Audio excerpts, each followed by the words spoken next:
Dois heróis da Idade Média. O grande conflito. Foi porém em outros campos que Lúcio começou a obra da reforma. Vários anos após ter recebido a ordenação sacerdotal. Foi nomeado pregador da Capela de Belém. O fundador desta capela defendera como assunto de grande importância a pregação das Escrituras na língua materna, na língua do povo. Apesar da oposição de Roma, a prática não se interrompeu, ela completamente na Boêmia. Havia, porém, grande ignorância das Escrituras e os piores vícios prevaleciam entre o povo de todas as classes. João Hus denunciou largamente esses males, apelando para a palavra de Deus a fim de encarecer os princípios da verdade e pureza que ele pregava. Um cidadão de Praga, Jerônimo, que depois se tornou intimamente ligado a Hus, trouxera consigo, ao voltar da Inglaterra, os escritos de Wycliffe, a rainha de Inglaterra que se convertera aos ensinos de Wycliffe.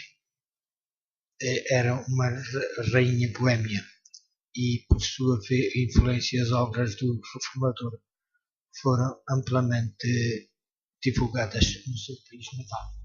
Hus lera com interesse estas obras, creia que o seu autor era cristão sincero, inclinava-se a considerar fervorosamente as formas que advogava. Hus, conquanto não soubesse, entrara já no caminho que levaria para longe de Roma. Por esse tempo chegaram a Praga 2 estrangeiros da Inglaterra, homens de saber que tinham recebido a luz e haviam chegado para espalhar naquela terra distante, começando com o ataque aberto à supremacia do Papa.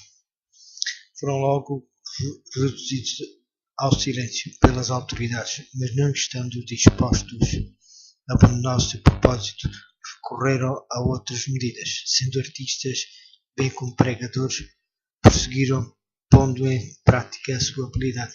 Em local franqueado ao público, pintaram 2 quadros. Um representava a entrada de Jesus em Jerusalém, manso e assentado sobre uma jumenta, e seguindo dos seus discípulos descalços e com trajes gastos pelas viagens. Outro reproduzia uma procissão papal, o Papa adornado com as suas ricas vestes e com a tiara montado num cavalo magnificamente adornado, precedido de trombeteiros e seguido pelos cardeais e prelados em deslumbrante pompa. Ali estava um sermão que prendeu a atenção de todas as classes. Multidões de pessoas vieram contemplar os desenhos. Ninguém deixara de compreender a moral, e muitos ficaram profundamente impressionados pelo contraste entre a mansidão e humildade de Jesus, o Mestre, e o orgulho e arrogância do Papa, seu servo professo. Houve grande comoção em Praga, e os estrangeiros, depois de algum tempo, acharam necessário partir para sua própria segurança. Mas a lição que haviam ensinado não ficou esquecida. Os quadros causaram grande impressão no espírito de João Hus, levando a um estudo mais acurado da Bíblia e dos escritos de João Hus. Levando a um estudo mais acurado da Bíblia e dos escritos, levou, embora ainda não estivesse preparado para aceitar todas as formas defendidas por Wycliffe, via mais claramente o verdadeiro caráter do papado e com maior zelo denunciava o orgulho, a ambição e a corrupção da hierarquia. Da Boêmia à luz,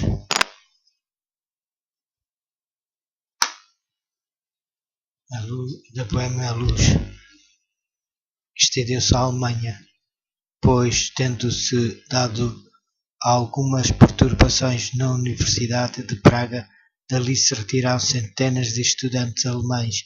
Muitos deles tinham recebido de o seu primeiro conhecimento da Sagrada Escritura e, ao voltarem, espalharam o Evangelho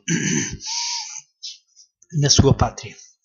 As notícias da obra de Praga foram levadas para Roma e Hus foi chamado a comparecer perante o Papa. Obedecer seria expor-se à morte certa. O rei e a rainha da Boêmia, a universidade, membros da nobreza e oficiais do governo uniram-se num apelo ao pontífice para que fosse permitido a Hus permanecer em Praga e responder em Roma por meio de delegação, em vez de atender a este pedido. O Papa procedeu ao processo e condenação de Hus, declarando então interdita a cidade de Praga. Naquela época, esta sentença, quando quer que fosse pronunciada, despertava alarme geral. As cerimónias que o acompanhavam eram de modo a encher de terror o povo, que considerava o Papa como representante do próprio Deus, tendo as chaves do céu e do inferno, e possuindo poder para invocar juízos temporais, assim como espirituais. Acreditava-se que as portas do céu se fechavam contra a região atingida pelo interdito, que até que o Papa fosse servido a remover a excomunhão, os mortos eram excluídos das moradas da bem-aventurança, como sinal desta terrível calamidade.